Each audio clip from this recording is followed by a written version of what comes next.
Hey everyone, you're listening to the official podcast of 4playernetwork.com. Check us out at that address for everything you need to know about our community, monthly giveaways, and nightly live streams. You can even support us on Patreon at patreon.com/4player.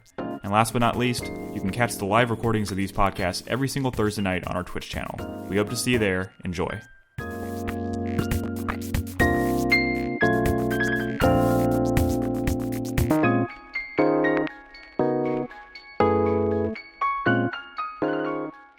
May the 4th be with you. Welcome to 4Player Podcast. No, not good? I mean, here, guys. No. Not that you shouldn't say it, but like, I am always going to take the position of eye rolling, head shaking when somebody says that. Okay, yeah, no, of course. I've been hearing it like all day. Celebrate your corporate holiday. Yeah.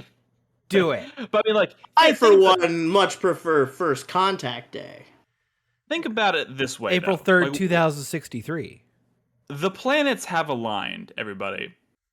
Not only is it May the 4th, but we are playing and going to be talking largely about one game tonight, and that is Star Wars Jedi Survivor, which also happens to be, I think most people in this podcast would agree that it's a pretty sick game, pretty dope-ass game. Right? Sick. Everybody's enjoying? Pretty sick, yeah. So we're going to be talking about Jedi Survivor tonight. Of course, let me get the usual rigmarole out of the way. This is episode 754. It's May 4th, 2023. My name is Nick Henderson. I'm joined tonight. It's just me and the Chris's. Crispy is here. Hello, Crispy. Hello. And Chris Davis. Live long and prosper, bitches. My God, this motherfucker. I was like, I'll give you I was trying to think of something good I could give Chris Davis to prevent him from mentioning Star Trek once in tonight's podcast, and he's already. Yet you didn't bring me anything. Dude, so hey, you don't like the thing is, you don't want to talk about Star Trek tonight, not because it's disrespectful to Star Wars and off topic, but because if we get started talking about Star Trek, we're never gonna fucking stop. I know, because I love Star Trek more than both of you assholes combined. That is more than fair. I understand that. That is fair and totally accurate. Yes. I was raised from birth by a Trekkie, so I know what you're talking about. Hey, look, I'm not here. And also, there's been 2 Star Trek references so far, Nick, not just one. I know. I mean, I said it because there was never any chance that was not gonna happen. Or it's like a double negative there. I don't know what I'm trying to say. The point is, I knew you were going to talk about Star Trek, so just getting it out there, putting it out in the open. I have no problem with Star Trek. I have no intention of throwing shade at Star Trek. It's just I wanted to see if you could make it, and you didn't. But like I said, it is May the 4th, and we are talking about Star Wars Jedi Survivor tonight. So that's very exciting. I also want to go ahead and get a little housekeeping out of the way. This week is our last show for 2 weeks, most likely, unless these guys decide to record something next week while I'm gone. Doesn't usually happen, but if it does, something will be. I'll edit that show and get it out when I get back. Chris, you want to record something? I want to record something alone. Oh, together as friends. You put them. You're putting them on Chris show. Oh man, we could say all we want, and Nick would have to edit it. He would have to deal with it. You gotta realize. And he would only have the power to edit it. Or I could just go ahead and edit it, and he couldn't do anything about it. I mean, to be honest, if y'all record something, I would much rather somebody else edit it because I'm going to be out of town for 10 days. I don't want when I get back. Zlade's got an idea. Podcast. Zlade's got an idea. We could do a Star Trek podcast. We could do that. There you go. Sure. Star Wars this week, Star Trek next week. Whatever y'all want to do, it's all good. But yeah, this is the last podcast for 2 weeks, more than likely. So I just want everybody to be aware of that. I also want to let everybody know that the Revival Club is up and running. We're playing Final Fantasy VI. I said I'm trekking along in that. That was not intentional. I am making progress in that. That's a pretty good video game. We're talking about it in Discord. Of course, if you're interested in participating and playing along with everybody and discussing it, you can find us in discord.gg/4player, and you can support us on Patreon or Twitch. Either way, it'll get you access to the channels that you would need in Discord to do that. Also, if you listen to our show on a weekly basis and you really enjoy it, throw us a bone. Go leave us a review, whether it's a written review or a star review on Spotify or whatever the fuck. Wherever you leave reviews for podcasts, if that is in fact a thing you do, please go do it. We really appreciate it. Yeah, it's going to be a little bit of a shorter show, but I'm excited because I've been playing a lot of Survivor. But before we get to that, who's ready for a fantasy critic update? Here we Oh, go. let's do it. Oh, I'm not ready for this. Okay. It's been brutal for you this week, Nicholas. Dude, it's been brutal for It's me been brutal for everybody. It's been brutal for me since February, to be totally honest. But here we go. Just a quick update. Of course, if you're just tuning in, you weren't aware, we are doing a fantasy critic league, meaning we are drafting games and whatever, blah blah blah. You can go find out. Check the show notes. There's a link to our fantasy critic. We're drafting games. We're getting points, and it's been very very interesting so it's far. Rough. This I'm week looking has at been, the standings right now, and they're not good. They're not good, Nick. This week, no, yeah, I know. So obviously, we're going to talk about this a little bit tonight. Like, we're going to talk about the Redfall debacle, right? Because that is the thing everybody's talking about. It's had a ripple effect to the industry that I couldn't have foreseen. I thought the worst this game would do would be like low 70s, barely put me on the board at all because it was one of my draft picks. Everyone expected that, not just you. Yeah. I mean, everybody was sitting here telling me like, "Don't worry, Nick. Don't panic. It's the worst that'll happen is you'll pull in a couple points here or there, and then it will be inconsequential, but you'll still be on the board because it's fucking Arkane. In Arkane, we're supposed to trust. Here's the thing. Man, like this one blindsided me way more than most of you, I think. And I refuse to accept the premise that that's because this thing was just like prima facie bad from the beginning. That like everything we've seen has pointed directly to this is insane. I think that's insane as well. Yeah. But and I think it's worth pointing out because I drafted. That was one of my earlier draft. Not like it's like my third or fourth pick, I think, on draft night. And I remember having this conversation with Crispy leading up to that initial draft, and Crispy was like, I will fight you for Redfall. This was your third pick. It was my third pick. Okay. So like Crispy was excited for it before Alan Wake 2. You hit your two bombs. You were like Final Fantasy 16 and Hogwarts Legacy. Those are the bombs. And then it was time to pick up everything else. And the first thing you went for was Redfall. Redfall has been on my radar for since it was announced, and which is impressive. One, because I don't play those kinds of games very often, but I love Arkane. I love Arkane Austin because of what they did with Prey specifically. I think that game was incredible. I think a lot of people feel that way about that game. And Prey Moon Crash. Yeah, but both those games are incredible. And let's not forget the Dishonored trilogy. I mean, but here's the thing: Arkane Austin and Arkane. What is it? Is it Bethesda? What's Leon? Yeah. They're the same umbrella, but they are different studios. So like you can't really say you can't really look at Redfall and be like, how could the guys that made Dishonored turn around and do this? Because this is not the team that made Dishonored. This is the team that made Prey. And I don't think Prey was just like a fluke. I like Crispy said, I think there's way more to this to what we ended up getting. But I mean, the facts on as they lie, without any sort of like special insight into what happened, the facts as they lie do kind of point one to look at the Microsoft acquisition. Yeah. And go like, what happened here? This was a studio that was putting out incredible games, and now it's putting out. But here's the thing. Redfall, if I remember the order of operations correctly, and someone can feel free to correct me if I'm wrong, I'm pretty sure Redfall was announced prior to the acquisition. It was very shortly before, because I think there was a time when this game was in development for PlayStation as well, and then the acquisition happened, and they confirmed that they are no longer developing a PlayStation version of the game. Like they canceled it. So development began after Prey came out, not before Moon Crash ended. I want to know specifically when it was announced. Yeah, I don't think that really absolves Microsoft here. No. I'm not trying to. I mean, that's not.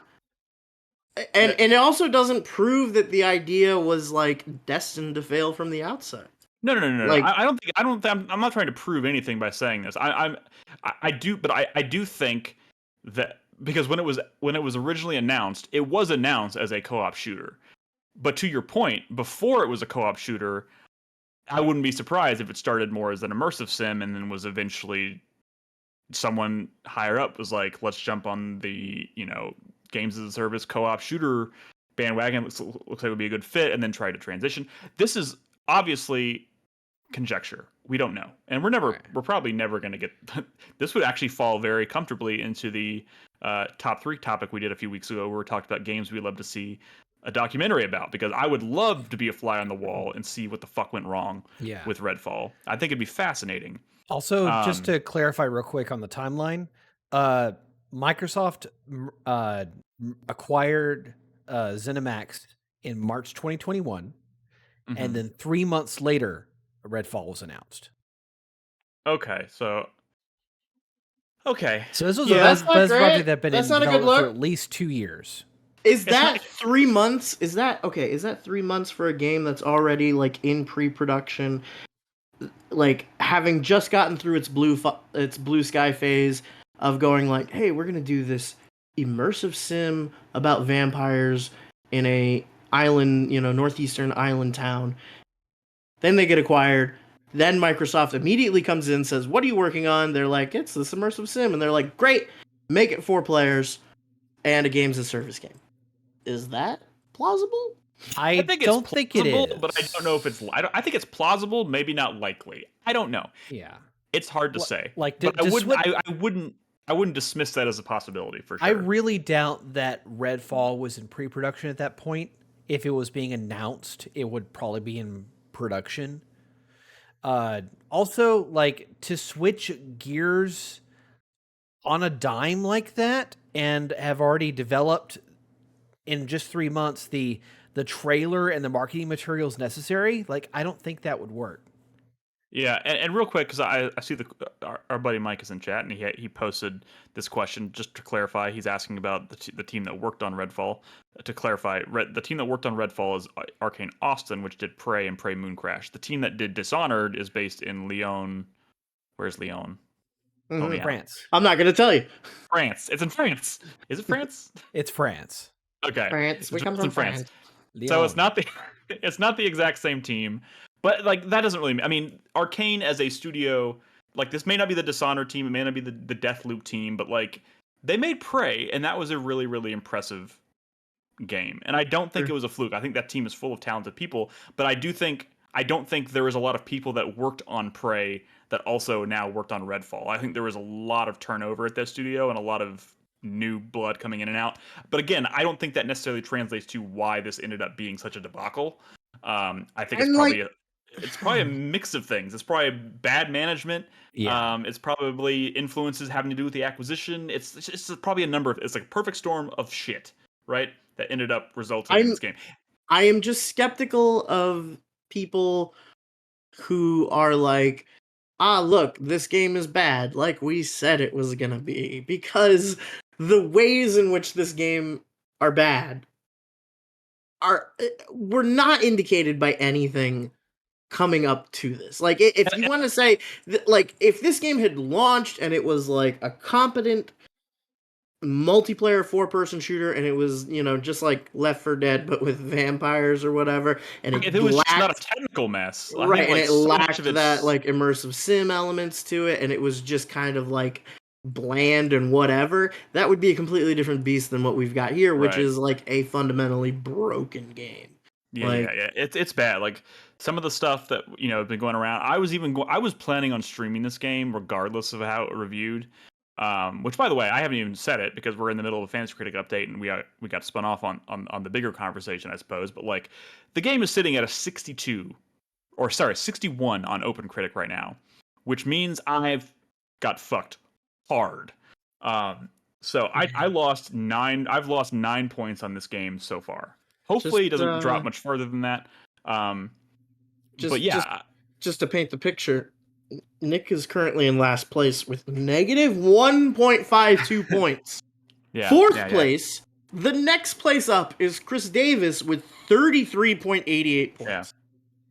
Yeah, but again, it's here's the thing. This always feels like awkward going into like, now I got to defend myself mode here, because like I did take a very different approach. I do feel like this is something that happened to you, Nick. Yeah, I know. No, I know. But like, I almost had this moment today. I told this to Chris Davis earlier. Like, I almost had this moment where I was like, I almost made a move today. Like, I need to get something. I need to get some of these points back, right? And I found something. I was like, I'm gonna bid on something. I need something, right? And I was like, I can't do that. I can't be reactionary. I can't panic. It is fucking May.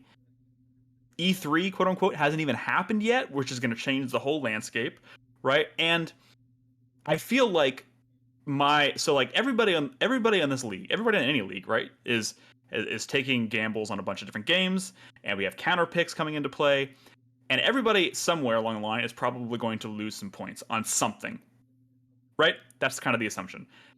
I have taken the loss on almost all of my points really far, like really early in the year. I think from this point forward, I'm in a pretty good place because almost every other game on my list shows a lot of promise, but is also one of those things where there's a good chance some of them might get delayed, which means I can drop them. And those will be very public announcements about delays. They'll be like, "Hey, sorry, we're not gonna make it. We're gonna delay it," and then I have plenty of time to fill those slots. I do think, though, in your current situation, having unannounced mainline 3D Mario platformer in your lineup is a little bit of a time bomb waiting to go off on you. No, it is. It is. But I do still have my unconditional drop, which I almost used. I almost fucking used on Redfall, but I didn't. I decided not to. I should have. I fucking should have.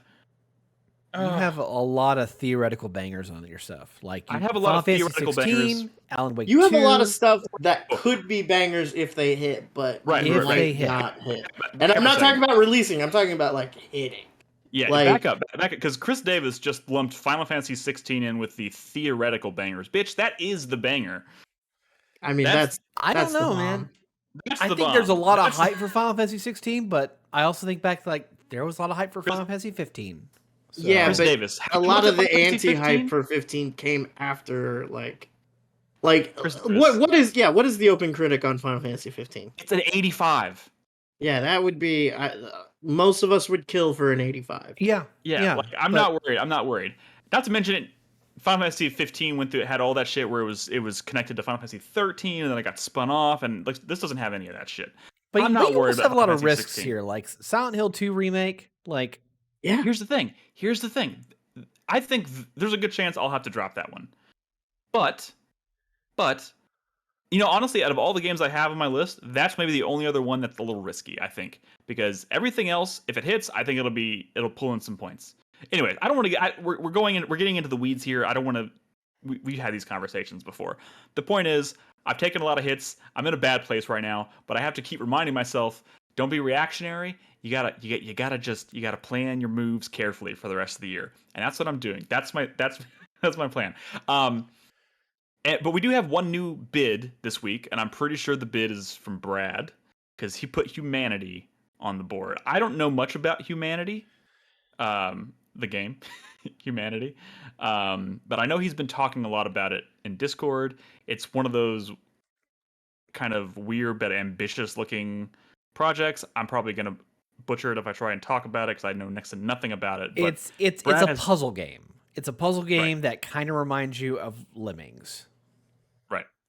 So that's a bid, and I could be talking out of my ass here. That may not be Brad because we won't know until the bids close on Saturday. But I'm guessing it's Brad. So we'll see who gets that on Saturday.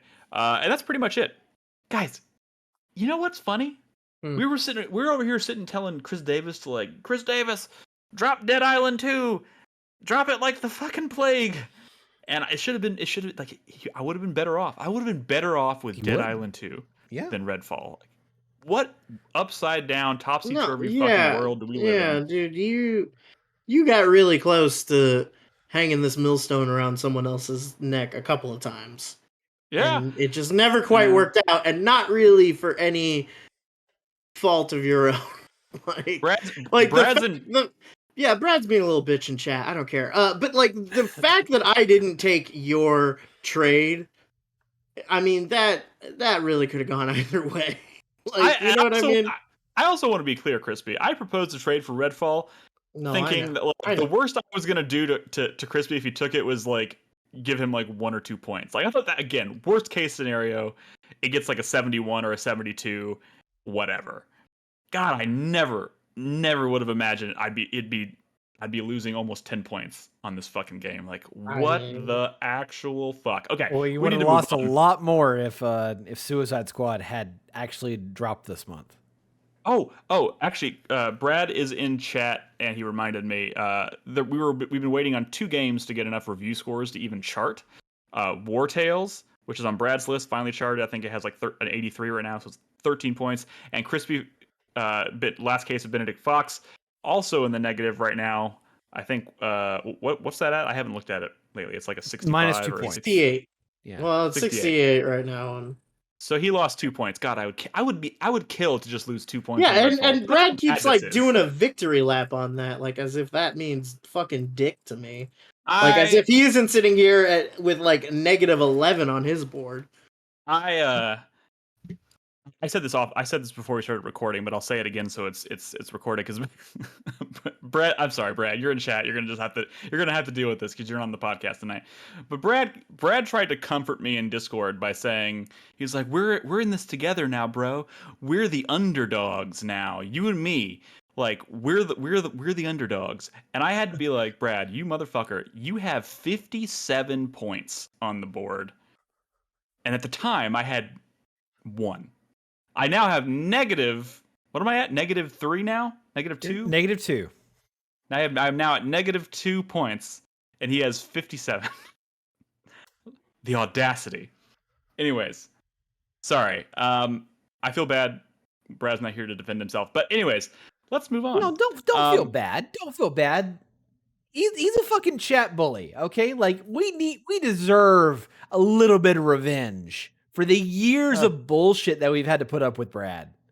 You don't poke the bear. He's in chat. It's okay. Right now. I'll just mute him and I didn't say that. I'll time him out for an hour. It'll be okay.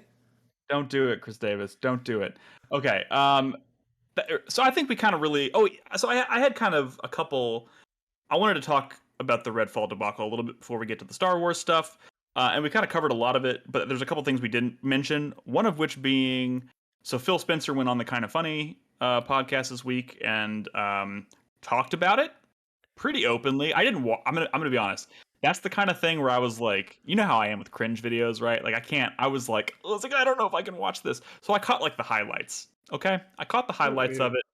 I know I'm weird. How are you so averse to cringe when Nick, you are cringe?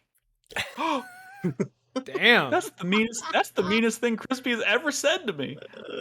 Oh God. Tough love. It's tough love, Nick. Thank you. I appreciate that. Ass. Okay.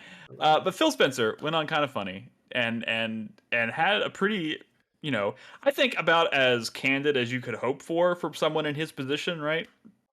Talking about this and like kind of just being like, yeah, we fucked up. And came out as close to like taking responsibility for it as you could hope for someone that high up at Microsoft to be, and was saying some things about like just the state of like they were asking some pretty heavy hitting questions too about like how did the game release like this? Because it's not only is it flawed from a design standpoint, it's also like a huge technical mess. Like it's a disaster. And anybody who knows anything about game development obviously knows that like you have QA testers, you have review boards, you have all these different channels that you go through before a game is greenlit to release. How did it pass any of those tests to release in the state that it's in? And and I think one of his responses was essentially like the people who reviewed all this thought it would score significantly better than what it ended up scoring. And it's like, how can you look at this product and say that? Which that was like the one thing that stood out to me from that interview where I was like, really, that's the answer you're going with? I can't like that. There's nothing about this thing that does it. I mean, I know at some point he has to kind of spin it and he has to be on like damage control. Yeah, you're never gonna get not that. Like you're never gonna get well, we knew it was bad, but we figured you'll fucking buy it. Like, you're just not going to get that from Phil Spencer, even that if was that one is thing the he case. said. He said he's like, I understand that this is not up to our standards. It's not up to Arkane standards, and games are $70, so we fucked up. It wasn't a situation of like, we need a Microsoft exclusive and we need it now, and we're kind of beginning to not care what state it's in. Like, yeah, but like they are in such. I think Microsoft as a. I mean, I think Microsoft is a very successful company, obviously, and PC gaming is a huge part of that. And I think it's been a while now. I don't think they are trying to compete on the same level as they once were in terms of like trying to compete with Sony for having all these like really high quality exclusives. I just don't think they're trying to go for the same thing anymore.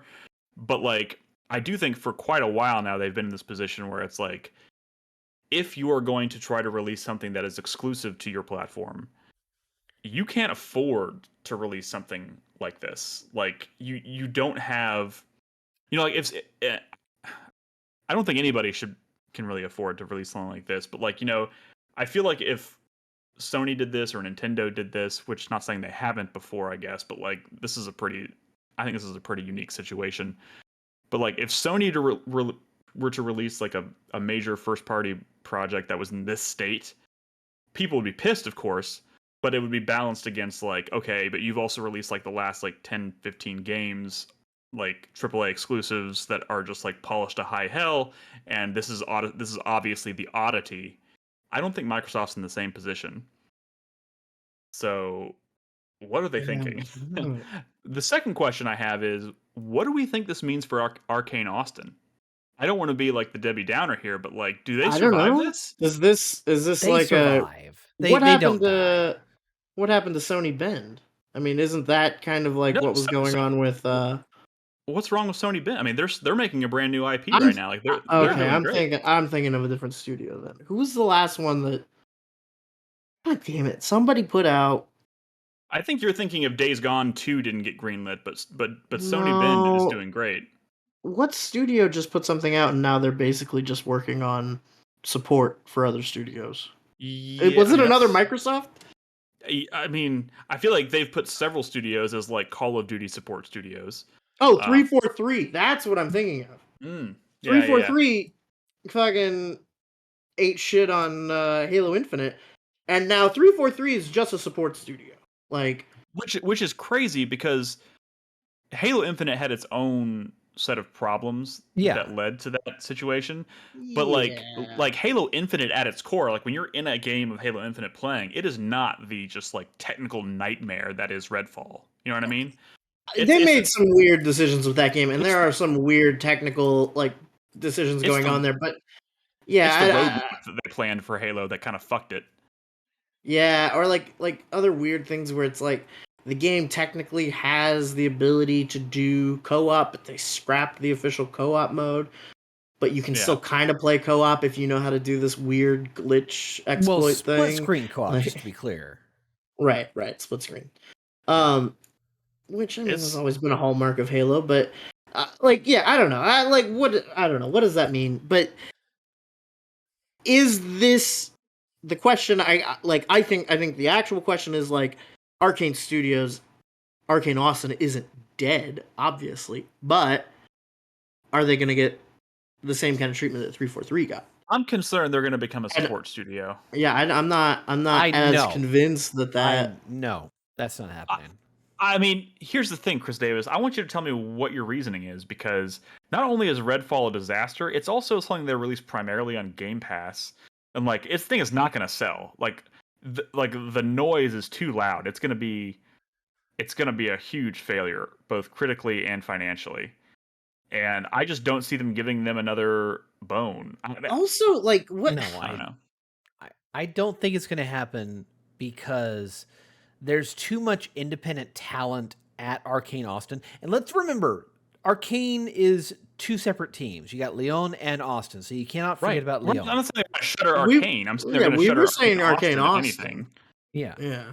But like Arkane is fine. I'm like they're already ramping up. I mean, they've been ramped up for a while, working on whatever is going to come after Deathloop in Lyon. I'm saying Arkane Austin as a studio is probably in trouble. I don't. I think it's in a little trouble.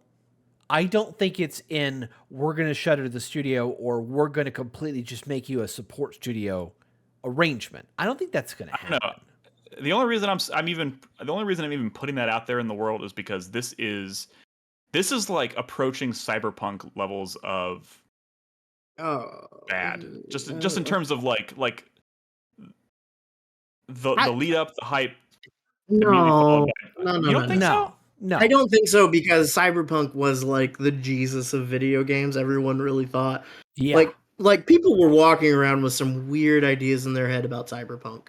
Like, we're walking around with some weird, like, this is basically the metaverse and this is the last game I'm gonna play kind of ideas about Cyberpunk. And then that game wasn't that. It was just kind of a buggy-ass normal video game. The developer of The Witcher 3, one of the most critically acclaimed games of the last generation, was putting out a cyberpunk shooter game that had all the promise in the world from all the marketing and all the demos they ever did. Okay, to be fair, I see what y'all are saying. I might have been a little off base comparing it directly to Cyberpunk, but it is the closest thing I can think of in terms of like the magnitude of the discourse. Yeah, the magnitude of the discourse around it is similar. I think it is very striking that is the case when a lot of people already seem to be pretty like skeptical of the game. We're already pretty down on it. Like, a lot of people were taking the position of like, I don't know, this doesn't really look like what I want from Arkane, but it's Arkane. Like, there has to be something going on there, right? And then not only was there not anything going on there, but it was like just like unrecognizable, like in terms of quality. It's astonishing. It is a little like that. People are still talking. People who had already written off the game are still talking about it. Like, yeah, I don't know. I mean, I get what you're saying there. Like, the fervor of the rhetoric is a little heightened, and I think that is going to have some impact on the rest of the year. I think that anything else that looks like a multiplayer shooter, that looks like a games of service game, that looks like a Suicide Squad, is going to get cooled by this a little bit more than it maybe would have. And people were already kind of cooling on that. The good thing is that it's probably going to make all those studios that are working on games like that take a really hard look at what their product is before they drop it. I don't think they're going to take that hard a look, because I mean, they're gonna say, oh, they failed, but it's probably going to work out for us. You misunderstand. I'm not saying they're going to like change what they're doing. I'm saying they are going to be extra sure that it's not in this state when it releases. Like, I mean, Rocksteady already took the steps necessary to give them more time to make a product they're more confident in. That's a great thing. I think that's fantastic. I think any studio working on a game with any kind of similarities to Redfall is now going to say, we need to make sure this game is where we want it to be before we release it. Otherwise, we're just going to get run over, just like Redfall was. You're being hopeful and optimistic about corporate publishers who are more beholden to their investors than they are to their the actual quality of a product. Well, okay. It was the same days ago, like a week ago. Like there are going to be ripple effects in this. I think that you got to take into account. I think what you're going to see, though, takes the form more of like, all right, we need to change our marketing strategy, not we need to change the game. I think things like fucking Phil Spector coming out and saying like, there is no world in which Starfield is going to score an 11 out of 10, make everybody happy. Like, is that a rational, true thing to say? Yes. Is that something you want to hear from the guy in charge of the company making Starfield? No. No, it's not. Because he doesn't say that unless there's a problem. But I think that's a bad sign. I think that is like Starfield is supposed to be their big one. And if he's coming in and being like, hey, temper your expectations, bad. I don't have the direct quote in front of me, so forgive me. But he did say something akin to that, but he didn't say that explicitly. But Yeah, like, what did okay, so if you're doing damage control PR and you are the face of your company and you have to go out into this interview and address these questions that are going to be viewed by millions of people, like, what is the better answer to give? Redfall was bad, but hey, don't worry, we've got Starfield coming. That's going to be excellent. Doesn't that come off as fucking disingenuous? Or B, do you actually just come out and say, okay, I need to eat crow. Yes, we had a bad thing with this game. I think that was the more strategic play there. I don't think... Look, man, I don't really think there is necessarily a right answer here. I don't think there was any situation in which going on a podcast and talking about this stuff with any amount of candor whatsoever wasn't going to produce things that people could cherry pick to distort optics and maybe put out some negative vibes. I don't think there's a way to do that. I also don't know that he should have done it to begin with. And I mean, especially don't know, like, I mean, we know enough about how these guys talk and how they handle public messaging to know that if he's going to invoke Starfield in that way, like, you've already lost. Like, you have made the conversation now about the next thing. Like, I don't know. It was maybe a bad choice, but also it was also the kind of decision I could see somebody making while being very nervous. Yeah. I mean, these kind of conversations, right? So yeah, it makes things interesting for the rest of the year. I don't know where we go from here, or where Microsoft goes from here, and I don't know what it means for Starfield. I don't know what it means for other games that they're going to be releasing this year. Phil Spencer also did very briefly mention, like, name drop other. He's like talking about other games that are coming in 2023 or coming. I think he said coming this year, and he mentioned Starfield, and he mentioned Hellblade 2. Which makes me kind of excited because I have that drafted as well. So, but also a little nervous. Having anything from Microsoft on the board right now is a little nerve wracking.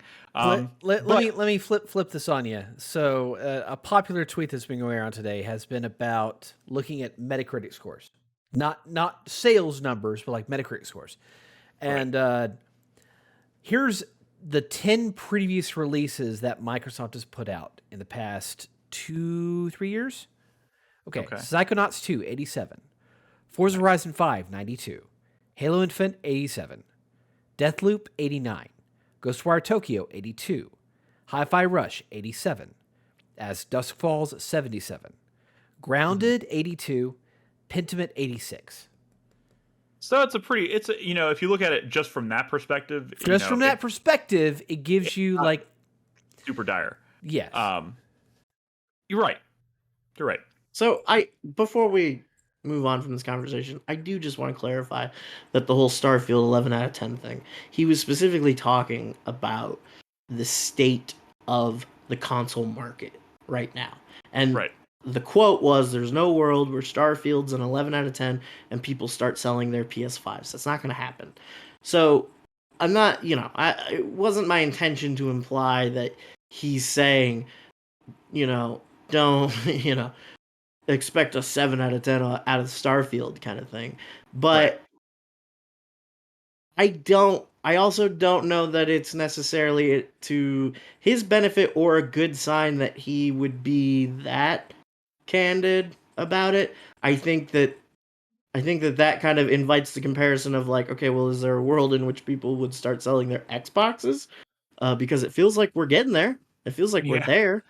It was probably, it's one of those situations. That was probably one of those things where, like, what you're saying is, I don't know. Like, are you saying that Starfield is going to make Xbox competitive, or are you saying that Microsoft as a company is beginning to deprioritize Xbox or the games department in general? I don't think you spend $70 billion on acquisition and say you're deprioritizing it. But I don't know. The fucking Meta did that. They spent billions of dollars on fucking Oculus and VR. Yeah, but they're fucking insane. That's coming back to bite them in the ass. What I'm saying is they're all insane. They're all doing crazy shit. These last few years have been insane. Like, I don't know. Like, also, we need to move on. Real quick, the let me tech just say this landscape is in turmoil. Let me just say this one last thing. The three of us, everyone on the podcast, probably most of the people that are listening to this right now, are enthusiasts. The ones that are all about the nitty gritty, that are just laser focused on these games. Right. The average consumer, which is about 98% the rest of the people that are going to buy these games, we're not they largely don't super give a shit. representative. And We're not super representative. I know. Like, the fact of the matter is, like, I think back to like how fucking successful and continuing to be successful Hogwarts Legacy is. And like how we thought like this was going to be critically panned, and just like, no, it's the best-selling game of the year. It's probably going to remain the best-selling game of the year. And it's also critically praised. I do want to say, I don't think we ever said that explicitly, because I do think no matter how we felt about it, or no matter how we talked about the turbulence surrounding Hogwarts Legacy, I do think we were all pretty candid about the fact that we did expect it to be a very big seller. If you go back and check the receipts, I'm pretty sure we were like, this is going to be a huge game. But I'm also saying like the critical aspect of it. I do get your point. Okay. It's a good point. But we do need to move on. Let's move on to something a little more positive, shall we? It's been a week, guys. It's been a week. No. Fucking Star Wars, baby. I've been dying to talk about Star Wars Jedi Survivor for a while now. I brought 30 minutes of footage so we can just talk about it. Yeah, but do we have to look at your character? Oh my god. Okay. What's wrong with Nick's character? Nothing is wrong with my character. You shut the fuck up. Okay. Oh yeah? Does he look like a fuck boy or a soy boy? What kind of boy is he? He made some choices. Oh, you're okay. This is where you're starting. Oh, your character looks like a wife guy, Nick. Looks like some dude who really loves his wife. I do. Nick, okay. I am so glad, and I don't know why I'm not doing what you think I'm doing, Chris Davis. I'm not going to jump in that hole you tried to lure me into yesterday. Oh, anyway. Damn. Oh, I was so happy about that. What, have you? Yes, have you gone in there? No, have you gone in there? Yes, I have. Chris Davis came into my stream last night while I was playing. He's like, you need to go back here and do the fort. And he was doing this. He's like encouraging me to come back to this place just for the sole purpose that I would jump in that hole. I would see the stupid frog thing. Yeah, and I would be hole, Nick. pissed. Get in the hole. Get in the hole. I hate that frog. I hate that fucking frog. Everybody hates the frog. I don't know. I'm seriously considering skipping it. Not doing it. I'm going to come back to it later. But anyways, real quick, let me just set this up for a second, because I can't remember if I've had a chance to talk about this with Crispy on the show. I don't remember. But I played through Jedi Fallen Order again right before doing this, which, and you had an epiphany, a revelation. Not an epiphany, more of I just realized I was a fucking idiot. It was an epiphany. It was I guess you're right. It was an epiphany. I was a fucking idiot. I was so lukewarm on that game in 2019, and now I was like, I adore that game. I don't love Fallen Order. I want to be clear about that. I don't love that game. I really like it, and I enjoyed my time with it, but I've never had the urge to go back and play it again. I don't think it's a perfect game. I think some of your no, I know. I like when people talk about like gameplay issues or like layout with that game, I'm kind of like, yeah, I get it, but like it's fun. I like it. Like it's fun. It's good enough. And you know me, I'm always down for a Star Wars. Like I'm here for most of it, right? Like I might even watch that baby show they're putting out. Like I don't fucking know. Like I'm just kind of a fucking disgusting little Star Wars fanboy, I consume. But yeah. But a lot of my conversations that I had back in 2019 were like, I didn't like the characters. I didn't like the story. That is the part that I did not get. Exactly. I don't get it now either. Now that I went back and played it a second time, I don't get it, because it had some incredible characters. It had some banger fucking moments. It just had a really solid Star Wars story that I think ended in such a way that like they didn't have to make a sequel and it would have been perfectly fine. I think what's fun Um, about that game is that it ended up doing and this game does it too. It it it does this thing that a lot of like kind of ancillary Star Wars media does, where it takes ideas from the main, like it takes character interactions, archetypes, scenes, even like just concepts and ideas from main Star Wars that play out one way, and then it kind of like takes it in a different way. And a lot of times those are a little more interesting and nuanced than maybe like what the movies do. I really liked the the whole interaction and relationship between Cal and Trilla in the first game. oh yeah, yeah, I thought that absolutely. was a fucking crazy interesting dynamic, and I Trilla? remember Yeah, it's the yeah, second the sister. second sister. Oh, Um, okay. the main villain, yeah. Yeah. And I remember that kind of like I remember watching that and kind of thinking about like, man, people really hated Raylo. You know, people really hated that whole Ray Kylo Ren thing. But this Mhm. is just that, just kind of done without the baggage of those characters. And Yeah, it works really well. Like it right. works really good. It's a compelling story. I like about halfway through that game, I got to the point where I was pushing through just because I wanted to see the next cutscene. You know what I Yeah. mean?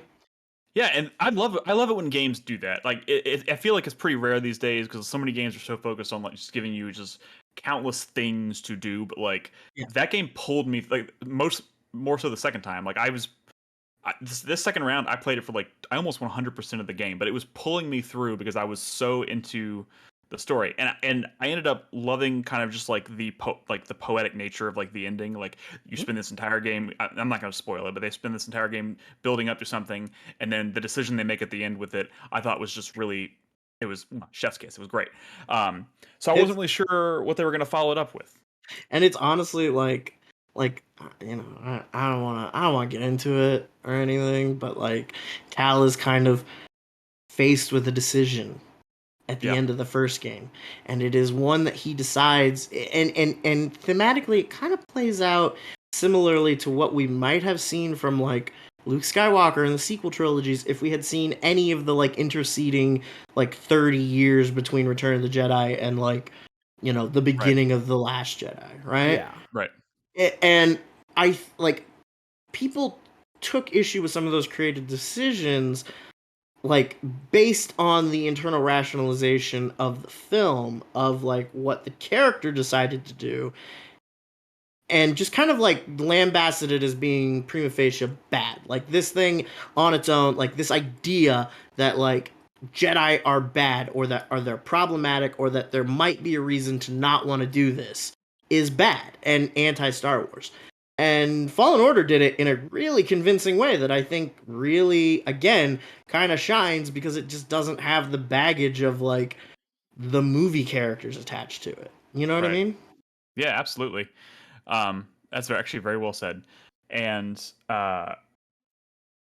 and like they could have like just not followed that up, and it could have been a very very well done, just kind of like standalone product. But Respawn went and obviously made a sequel because that game was very successful. It was good And enough. And at the time, I said that, right? I said yes, it's good enough. And if they make a sequel, I bet it's going to be fucking awesome because this is a solid foundation from which to build an actual good Star Wars game. And lo and behold, here it is. And it's okay, not so just that, it's the fact okay, wait, that when Respawn makes a sequel to something, you they go hard. it's They gonna go be hard. they go fucking hard Yeah, and they do so many fun things with it. So they fight for their fucking I said life. this. I said this, and uh, the reaction I'm having to playing Survivor, because keep in mind, before I went and replayed Fallen Order, my hype level for Survivor was so paper thin, I wasn't even sure if I was going to play it. Played Fallen Order and was like, holy fuck, I was ridiculous back in 2019. Of course I'm going to play it. And now I'm so engrossed in the sequel that like I said, I'm going to be on vacation for 10 days. I'm not going to be able to play this for 10 days. And when I come back, Zelda is going to be out. I'm going to have it in my hands. I don't even know if I'm going to immediately pick up Zelda because I want to make sure I finish this because this game is very very good. But like this game is giving me vibes of like the glow up from Assassin's Creed 1 to Assassin's Creed 2 because the jump there was insane. Oh yeah. And I'm getting similar vibes here. It's obviously you talk about Respawn, you could talk about Titanfall 1 to Titanfall 2. That's obviously what you're alluding to, and it was a very impressive jump.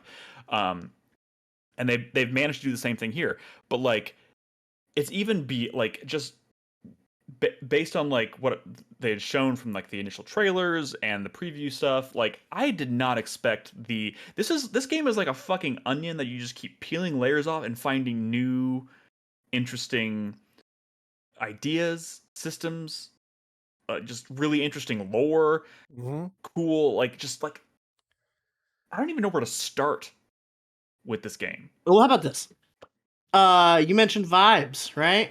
Yes, vibes. It's got the vibes. Let's talk about vibes for a second. Let's because talk about vibes. I really like the Star Wars-y vibes in this game. And when I say that, what I mean is I think there are certain aspects of the vibe, quote unquote, to this game that feel intrinsically Star Wars to me and are things that commonly get left out of adaptation and ancillary media set in Star Wars. I think that things like just kind of the innate naturalism of the game, like these games, both of them, have this sort of like understanding that one of the main things that's really cool about Star Wars is just how fucking like interesting the natural world of the universe is, right? Yeah. Like the Force kind of being this binding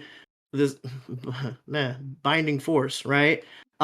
For what is largely a naturalistic world, and that the Empire represents a crushing and an homogenization of that natural diversity and beauty. Things like, you collect plants and fish in this game. Like, you keep a garden. You have, a fish tank. You meet all kinds of, crazy, weird aliens. Like, that is Star Wars. And that is kind of part of the ecology that the brutalist aesthetic of the Empire is grinding up against, right? So where a lot of times you get that brutalist kind of junky sci-fi space aesthetic, you don't get the other cool, fun, goofy, weird aliens and plants and just strange natural anomalies as often. And that's something that I feel like generally has been seeping back into Star Wars media lately. And here they just really imagine 10, 15 years ago, imagine sequel trilogy era, somebody told you that hey, we're gonna make a fucking crazy ass Star Wars game, and one of the main mini game activities you're gonna do in it is keep a garden. I think people would give you just blank stares. What are you talking about? Yeah. Why? As far as the aesthetic stuff goes, there's a visual identity between each of the three trilogies of Star Wars. You got the original trilogy, which was about an industrialized aesthetic that felt old. In the prequels, you had, that's that industry, but everything is fresh and clean. It's got a new coat of paint. And the new trilogy is a juxtaposition of this brand new, revitalized, brutalist visual design up against old industrial that feels even older. This kind of perfectly captures the original trilogy aesthetic. Honestly, I think it does a really good job of bridging the gap between the prequel trilogy and the original trilogy, as far as aesthetic goes. The point where it even this game has battle droids from the prequels, and I love them. Oh, yeah, I love their implementation here, even though in the prequels, I think a lot of people got sick of them or got they just found it too hokey or silly. Oh, they were overused for what they were. There were three models of droids that you saw all the time, and in this you get double or even triple the variety. There's a dozen different kind of battle droids in this game, and it's kind of crazy. And fighting them is fun. And extrapolate beyond that, you have just a ridiculous amount of enemy variety. You go to a lot more planets, I think, on this game. I'll be honest. I don't know how many planets you go to. I've played about 15 hours of this game so far. I'm only gone to 3 planets, but I think there's 7 or something. Maybe someone. If there are, I haven't encountered them because I'm 70% of the way through the game. I do think. How many planets have you been to? 4? Okay. There weren't that many in the first game, and I'll be honest. If there are 7, some of those are probably just small, like one-offs that you go to for like story reasons, and there's not a lot of stuff to explore. But obviously, the big I one don't know about that. the big one that they introduce in this game is Kobo, and it's like, it's fucking, it's massive, dude. I spent like 10 hours the first time just exploring it, and when I left for the first time, it was because I was like, okay, I really need to go progress the story. Like I just need to. And I left and it was like 30% explored. And I was like, okay, that's insane. But it also has that really nice balance of like a good Metroidvania where it's like you can see all these things that you can't access. But you know you're going to go to other planets, you're going to expand the story, you're going to access things, and you're immediately going to want to go back to Kobo and the other planets that you've explored and go do all those things. Yeah, I mean, the great thing about the loop that was of true in the this, first game, but everything is just so much bigger and I think executed better. well, I mean, this I time think around. the more important thing is that they got the Metroidvania gated access on abilities loop right this time around. Like every few hours, you are going to unlock a new traversal ability that completely changes how you look at the world. And it gives you so much more access to not just Kobo, but every single planet. Right. I'm 70% of the way through. I probably put like 25 hours, I think, at this point. I'm still discovering new items and new abilities and new areas to go explore because I have those new abilities. It feels so good. It feels so rewarding to. And some of the like kind of like outside of the box platforming like they have you do. I don't know if you were watching the stream, but like just you have these abilities that a lot of which you had in the first game, but like some of the things that like you can see something you can get to, but like to really get to it and access it, you have to kind of like use your wall run and your double jump and your wall jump in like really intricate ways that may not be immediately obvious, which I love. Oh, and can we mention we kind of glazed right over this, like huge props to them. I never see games do this. You start this game with every fucking ability you had Yes. in Jedi Fallen Order. Yes. Everything you learn in this game is building and layering on top of what you earned in the first game. It's not one of those situations where they take all your abilities away and you got to re-earn them back plus a little extra. It is all new, layered on top of stuff you already had, and you can just use it right out of the gate. It's because it'd be antithetical to like the loop, the story of the character. Like this is supposed to be the character like 5 years later. He's more experienced. He's more. But you also think about like this. If you think about other games that are of this genre, of this type, right? Like they could theoretically do this with any game, what story reasons or not. You could anytime like think about this. Like we have Blasphemous 2 coming up. Do I expect Blasphemous 2 to give you all the abilities you had in Blasphemous 1 and then build on top of that when you start? I don't think so. Same thing with Hollow Knight. I don't think they're going to do the same thing in Hollow Knight. But, like, theoretically, they could. I just don't think it's a common practice. It's not common enough that, like, people expect it, so developers just don't think they have to do it.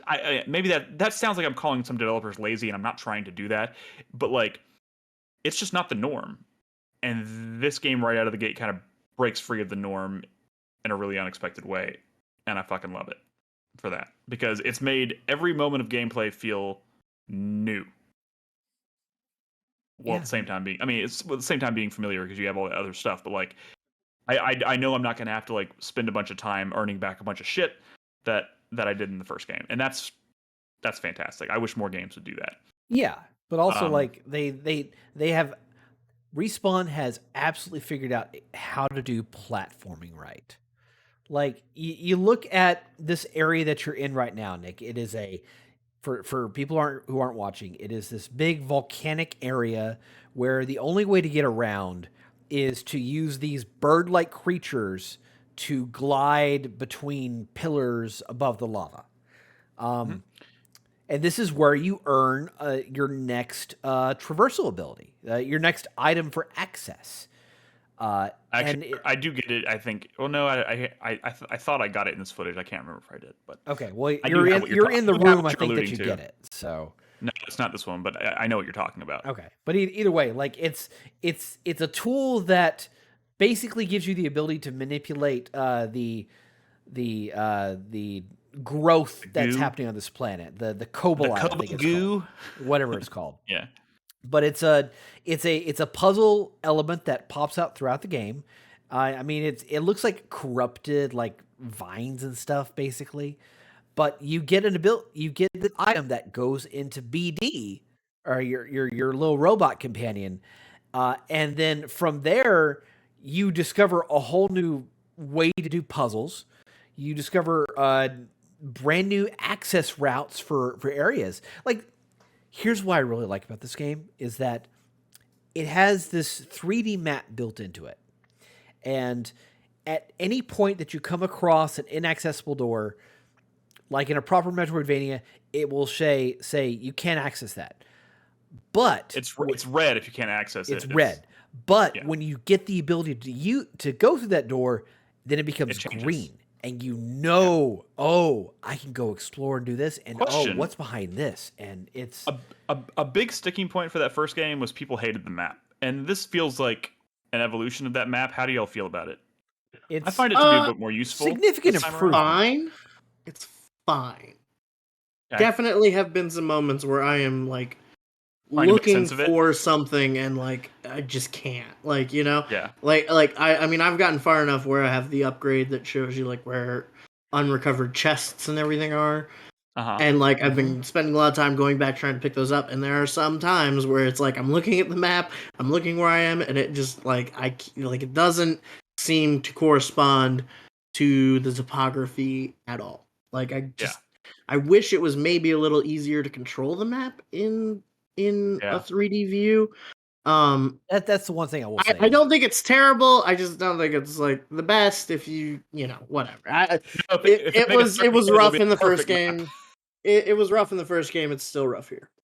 Less rough. Maybe less rough. Yeah. Like I mean I recently played through Metroid Prime for the first time, and that had a 3D map, and I think this is comparable in interaction and control.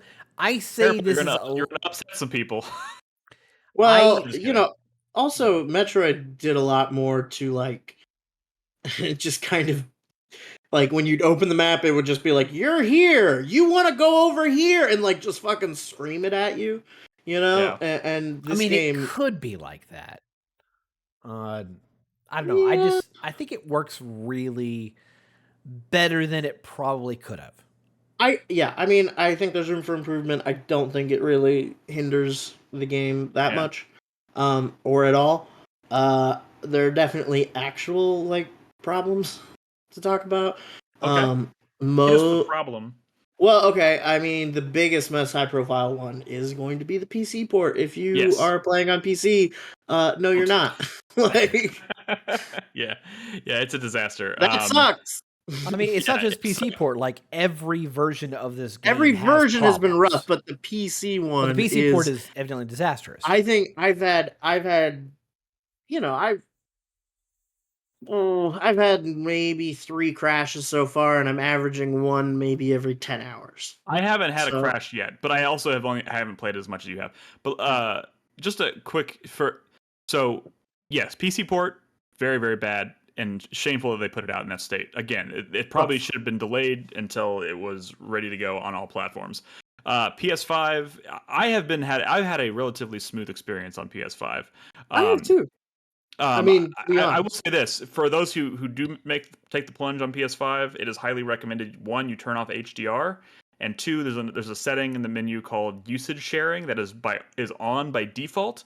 If you turn it off, apparently it impacts the frame rate a bit. Like it helps the frame rate. So there's some stuff you can't change that people have taken issue with. Like there's the whole, if you're playing like in performance mode and it's running, you know, whatever, close to 60 frames, and then you go into a cutscene, the cutscene is cut back to 30 frames. So it's like some people find that really jarring. Transition that happens there, right?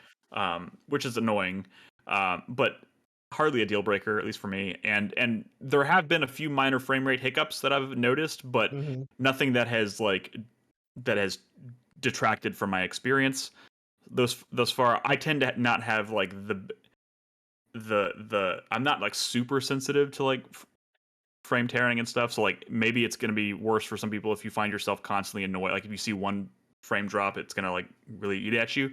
That's just not how I am. I don't know. And maybe that's a byproduct. I'm relatively new to like PC gaming, so I spent most of my years playing 30 frame per second games anyways. So maybe that's just me being acclimated in that sense. But if you want to do yourself a service with this game, like if you're going to play for a few hours and then stop and turn off your console, close the game and then completely restart it when you start up the game again. Because when it comes back from your standby mode, it feels like it takes like a 10-20% hit to it. Chugging a little bit. They have released the memory leak. They have released one patch so far, and I'm not because PS5 doesn't do fucking patch notes, which drives me fucking crazy. I don't really know everything fixed. I'm sure you can find that on Respawn's website or Twitter or whatever. But it's a bunch of priority stuff like progress prevention and technical bugs and things like that. I will say that having played with the patch, it does feel like it's improved at least my performance a little better. I'm seeing a lot less screen tearing. I was seeing it all the fucking time previously, but now it's considerably better. I don't think this is like the big patch that's going to like fix most of these issues that we all know is coming, but it is definitely a good start. I don't know, so that's worth mentioning. Yeah. And I mean, like on console, the game is absolutely playable. Like it's just not. You know, it's just stability is a little iffy at the moment, so it's not like a fucking train wreck. This is not, this is not a Redfall situation. A patch could probably smooth this out. Like if you're a 60 frames per second snob, you're going to be upset about this game because I rarely get drops down in the 30s or even 20s on performance. But if you're tolerant of that shit, the gameplay is just fine. You think you've dropped that low? I think maybe mine's dropped to like in the 40s. Maybe. I've definitely seen it go that far. Granted, those are very specific moments as it's happening, but it is weird to see. It's like kind of like such a disparity because some people are saying it's bad, other people are like, "Oh, mine's fine," but you're playing on the same platform. It's very strange. Well, I mean, you and I are not playing on the same platform, so. Oh, you're playing on Xbox? Yeah. Oh, someone's got to. It's just somebody's got to do it. There are dozens of us. But there are other things to talk about in this game. Are there other issues you wanted to bring up in this before we move on to those, Crispy? Or because you said there were a few that you wanted to squeeze in here. No, besides that, the game's perfect. Oh, okay, cool. I don't know. I'm just fucking. I just didn't want it to be a complete jerk off. I guess. Like no. We should at least performatively be a little unbiased, I guess. I don't know. I really fucking love this game. Like, I am so goddamn happy that this game is good. Really good. I am so happy that this game is good that I almost don't care that Redfall sucks. And Redfall was a game I was really excited about. Yeah, it's almost like oh, Redfall took the hit so that I could keep playing this and be happy with it.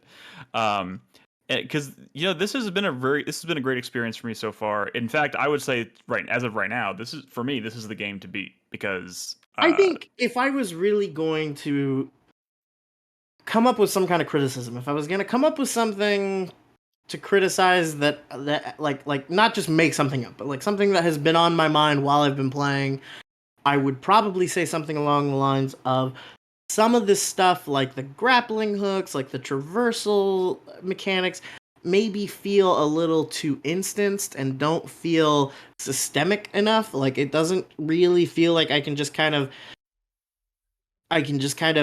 mess around with these tools and like come up with something that developers, that would surprise the developers. Like I mean, we live in a post Breath of the Wild world, right? but I said the thing. But do I think that? I mean, that's a fair criticism. Does it bother me? Not really. I mean, it kind of doesn't. I mean, to make such a comparison, like to put it on a pedestal and compare it against fucking Breath of the Wild. Well, sure. I mean, or anything. I mean, like not necessarily saying. I'm not saying I don't like this game because it isn't more like Breath of the Wild. I'm saying, before I got to play the game, and people were like breathlessly telling me, "Oh my god, they give you a grappling hook," you know? Like you can't just say that. Like because of course I'm There going are to think qualifiers. of course I'm going to think yeah, of course I'm gonna think, oh, I can just hook on anywhere, and I'm a grappling hook boy now, or like, there's a blaster in the game. Like, you can't just say that, you know? Like you gotta give me a little more context that maybe would temper my expectations, Yeah. right? Because there is a grappling hook in the game, but you can only use it on specified grapple points, Oh, which is Nick, fine. no. Which is Don't fine. do it. I'll do what? Oh, okay, he What- was you- about to put Oh, on the full goatee and oh, mustache. no, That's just that's not fucking good. sick. That's fucking What is sick, wrong? man. What is Dude, wrong with the anything full goatee and mustache? people in Star Here, Wars, especially at Put this on point in with the Star Wars mullet. history, Yeah, that'll work out. people in Star Wars, especially at this point in Star Wars history, should look like dudes from the 70s, okay? Because that's what this era of Star Wars is. It's space It's true. 70s. You know It's what I true. mean? He speaks the Come on. truth. Look at He speaks the fucking truth. Luke Skywalker in A New Hope. He had fucking feathered hair for fuck's sake. Like, come on. Come You had the to say fuck on. Sideburns and mustaches were the order of the fucking day. Like, don't even fucking Scuba Sev has a goddamn mustache and he looks glorious. Can with we it. It's can we amazing. just mention that Scuba Stev is probably character of the year? Yeah, he's great. I think I got a little. I think I got a little derailed though, and I just want to wrap up my point before we move on. And I just want to say, yes, I do think about this stuff when I'm playing the game. I do feel like, oh, I wish like this flying mechanic felt better, you know, or worked a little more intuitively. Because sometimes I don't understand why I'm losing altitude or why I'm moving forward. Yeah. Don't really like that. It always feels like puzzles kind of have just like that one solution. Kind of wish that wasn't the case. But, you know, is any of this stuff really hindering my enjoyment of the game? Hell no. Like, I love it. But, There you are know, a couple things here. but these are like, these aren't issues of like design technicality that like, oh, they should have caught this or they should have done this differently. This is like just kind of philosophy at this point. And I don't know that, you know, I can say this and have that opinion, but I don't know that it like anyone should take it seriously, you know? Like, whatever. Yeah. But yeah, Scuba Stev is an I don't amazing even know who character, this is yet. and don't know who this is. I can't tell you, how I squealed when I met this man, and that is kind of indicative of a larger point I wanted to make, and that this game is just filled with so many weird little dudes, just like fucked up little guys. Like Turgle and Scuba, and you know, I would say Grease is, you know, a fucked up little guy. He's an antsy, overly worried little stepdad man, and I love him. He literally is a fucked up little guy because one of his arms got cut off. He between lost the an two arm. games. Yeah, there's just so many little freaks, and it's like Star Wars is great with little freaks. Like that is an amazing pillar of the Star Wars experience. Is that our heroes will interact with and be friends with a lot of little freaky dudes. You know, I mean, think about Yoda. How was Yoda introduced in all of this, right? As some fucked up little goblin man that Luke is like, please stop rummaging through my shit, you know? Yeah. And then it turned out he was like the most powerful Jedi to ever live. Like, incredible. I love it. I love fucked up little guys in Star Wars. I think it needs as many of them as possible, and this game understands that and delivered. Turgle, oh my god, what a little dipshit. I love him and I hate him all at the same time. He's such a stupid little bastard, but I love him. I love the little guy, you know? And Scuba Stev, oh my god, like Scuba Stev tells you the story about his life as an interstellar fisher, and literally cannot wait to finish the story. Like I am hooked. I'm into it. Every little time he's like, matey, I'm going to catch the big tuber lip fish, and he like does his little dive into the water and throws a fish out. You're like, God damn it, Scuba, you've done it again. I love you. 20 minutes before I started on my computer to build the broadcast for tonight, I got to his last story. And yeah, that entire arc of his character is just so good.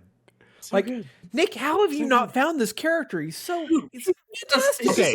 Okay, Chris Davis. I think you need to accept some very clear differences in our lives right now, because Nick, yeah. And I played 15 hours of this game, and for me, I'm spending a lot of time playing this game. You have clearly played a lot more of this game than I have. I just don't have the time.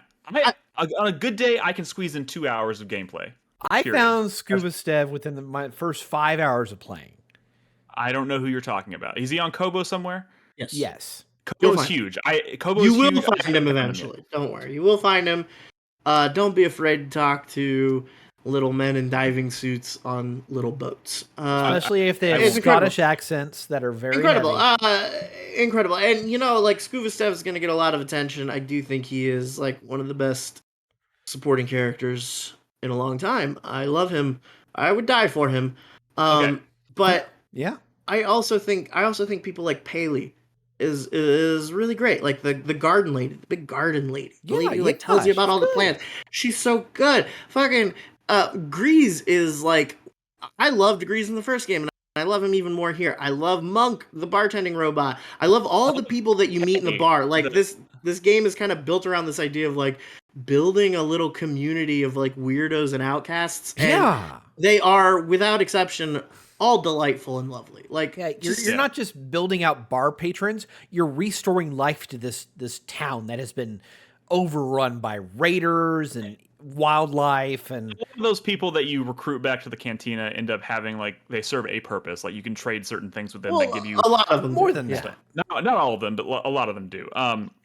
Also, we haven't mentioned I don't know what purpose Turgle serves. Like, probably nothing. But I think he's like a creative foil. Like we're gonna do something with him in the story. I think he's there. I think he's there to make us feel good about ourselves for being friends with him. Yes. So there's a couple things we haven't talked about. I want to make sure we at least find time to mention before we move on. Because I do think this game builds on the foundation of the first game, like you said, very, very well. And it ends up being, in my opinion, at least, like this game has a kind of like mastered lightsaber combat. I think the combat in this game is so fucking good. Every encounter you get into is just really fun to engage with, and they've introduced stances in this game, which is kind of how they've extrapolated that original system out to like. So in the first game, the stances are essentially built around like what kind of lightsaber you have equipped. In the first game, you only had like two options: it was a single blade and double-sided lightsaber.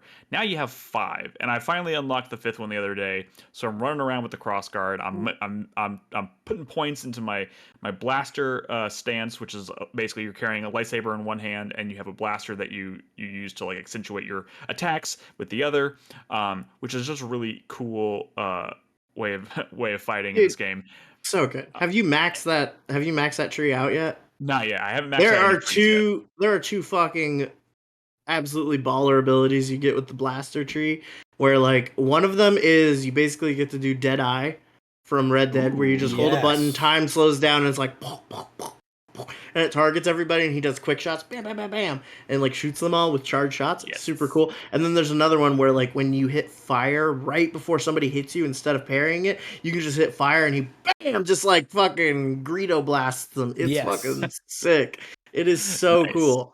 I love it so much. There's so many things in this game, like oh, you're a cool Jedi guy running around with a lightsaber and a blaster. 10 years ago, I would have been rolling my eyes at that. But you know what? I'm older now, and I've decided I just want to have fun. Yeah, like one of the most reasonable criticisms you could have levied against Fallen Order was the fact that you only had one weapon. It was the fucking lightsaber. It only had like really one mode, if I remember correctly. Dude, I mean, you had single. You had single, you had double, and you had 2. But you can only. I don't remember that at all. But splitting the double-sided into 2 was more like a attack. It wasn't like you would permanently have them equipped. Okay, that was right. Okay. It was like a parry. Like you could use it in very specific instances, and you would rip them apart and do an attack, and they would go right back together. This game, it's it's its own dedicated stance. So you could pull them apart, and you have a whole separate move set tied to having 2 lightsabers. And the stances themselves feel just so varied in their approach and ability. Like you could really develop two people can develop completely different play styles. Hell, 10 people could develop completely different play styles. Oh yeah, dude. Between everything, there's so much room.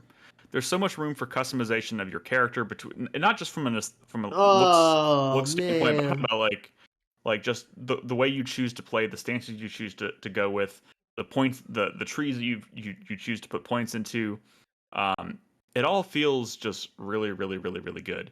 I also would be remiss to point out that like I think both games do this extraordinarily well. Because someone in chat mentioned it a while ago, talking about just kind of like how they kind of nail like the story moments.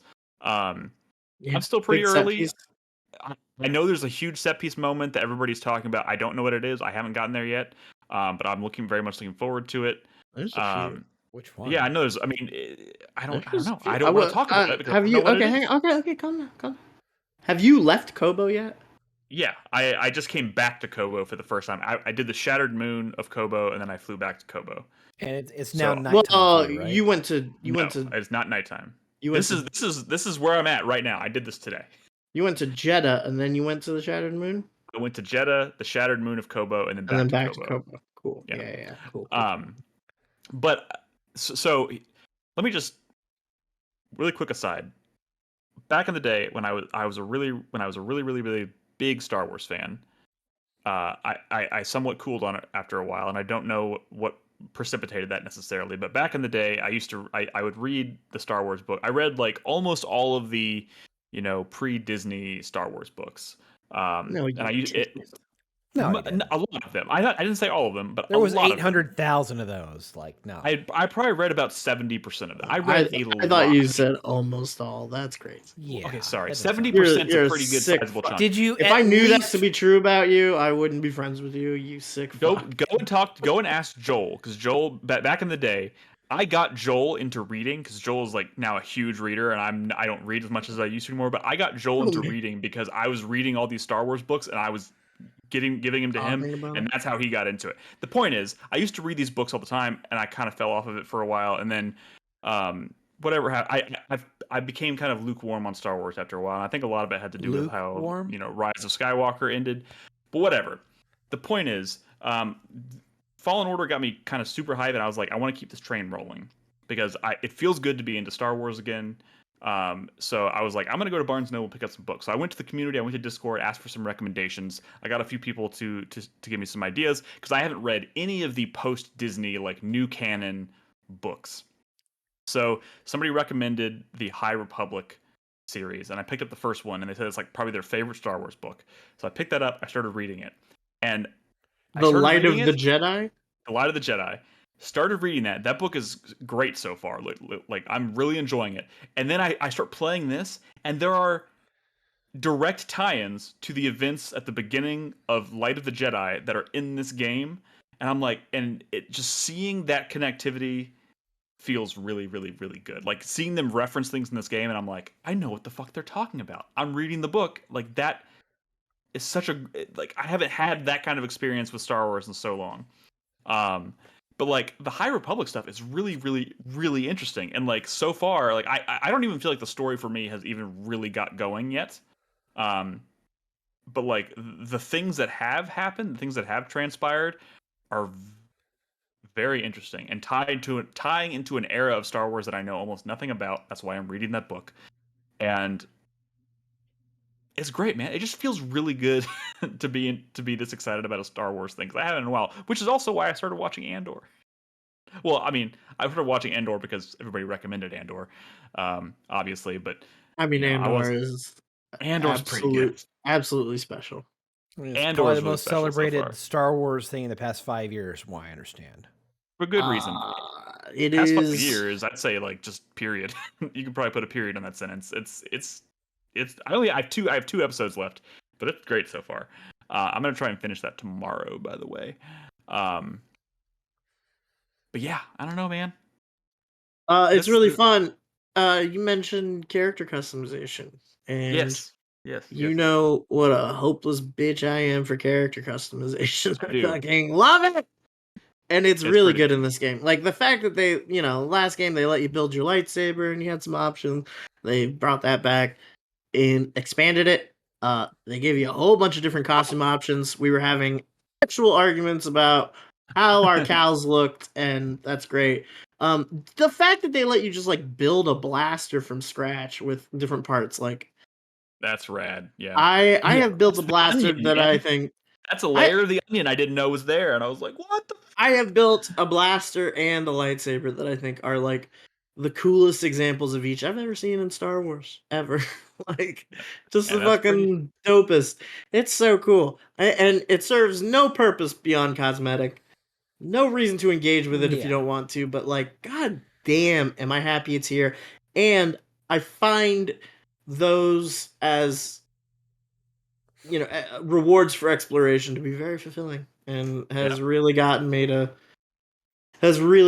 check around every corner and go back and scour the map for all sorts of different things. What color lightsaber is everybody using? Just out of curiosity. Uh, I was kind of waffling between yellow and cyan, and I kind of Mm-hmm. landed on cyan. Cool, cool. I I've noticed always you're been- using white, and So everybody seems to be using white. I'm using not. white because before I played this game, I had never seen a white lightsaber, and I was like, that's just That could I don't be know true. why it's pretty sick. You didn't watch. Oh, You didn't watch Mandalorian? You didn't Mandalorian? watch that? I did. I watched the first 2 seasons. Yeah, Ahsoka has Yeah. white lightsabers. She's got dual.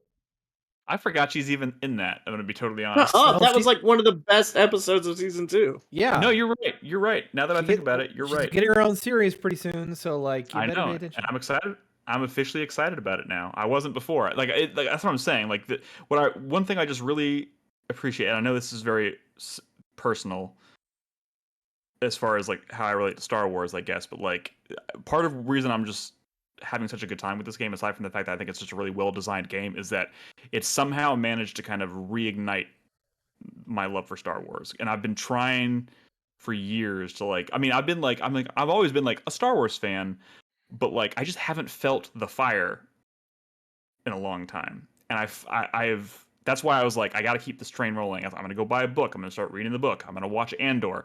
I'm doing all this stuff, and now I'm just like, I didn't think this was going to be the thing that did it, but it totally is. I'm really enjoying this game so far, and like I said, like when I get back from my trip and I haven't finished this because I won't finish it before I leave, and I'll have Zelda sitting there taunting me.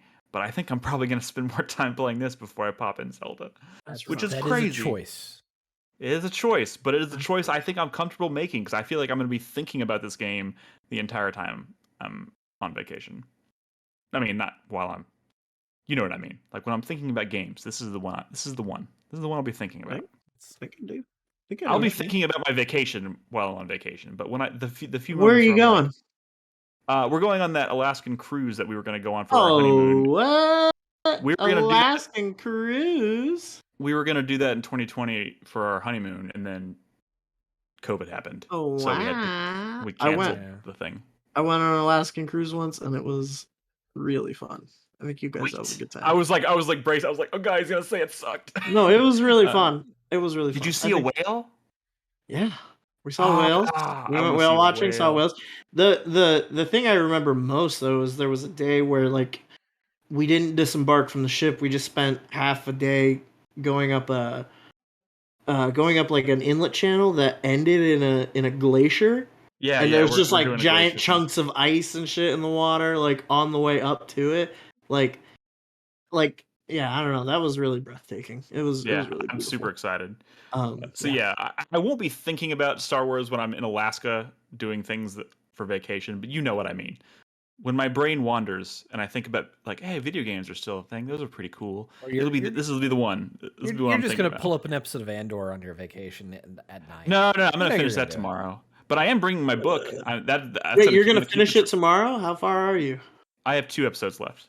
Oh, wow.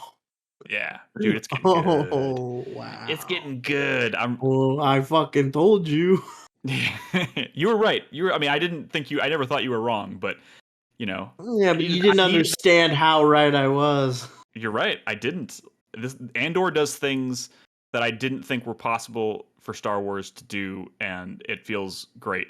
I'm really hoping that, obviously they know Andor has been super successful, and I'm hoping they know why that, and I hope some of that bleeds into like Ashoka and future seasons of The Mandalorian. I haven't even watched season 3 of The Mandalorian yet. I will, obviously. I don't know that is necessarily like the direction they're going to take it or should, but yeah, I do like that they've put something out that performed really well and did so with a strong singular like authorial voice, you know? Yeah, no, And absolutely. I hope that loosens Star Wars up to maybe like letting more creators just kind of like do their own thing, you know? Yeah, it's really cool when Which they try anything. Like it's, have you watched the trailer for Ashoka yet? I don't know. There's a full trailer for Ashoka out there now, and I kind of obviously, want to Oh, just you go know what? blind to it. I think I watched like a cam version from when they showed it at some convention a long time yeah, ago. clearly it's not Andor, but like, No, it's and pretty it good. It shouldn't looks be. pretty cool. It Like I'm really into shouldn't it. be, and not many things are going to be. But it's just that idea that like Star Wars is great. Star Wars is mostly an aesthetic at this point. I feel like, which is fine. There's nothing wrong with that. But most people just kind of use it as an aesthetic for doing some kind of high concept pastiche of like I don't know, like a Western story or a samurai Right. story or this or that. Which is great. I mean, that's what it started as. That's what it is. That's fine. But every once in a while, like somebody kind of like has something on their mind when they're making a Star Yeah. Wars story, and it fucking whips like Andor. Yeah, Like it's like- fucking sick. Like it kind of fucking works. Like I I don't know. I haven't watched Andor yet because I don't have Disney Plus, but I'm going to rectify that pretty soon.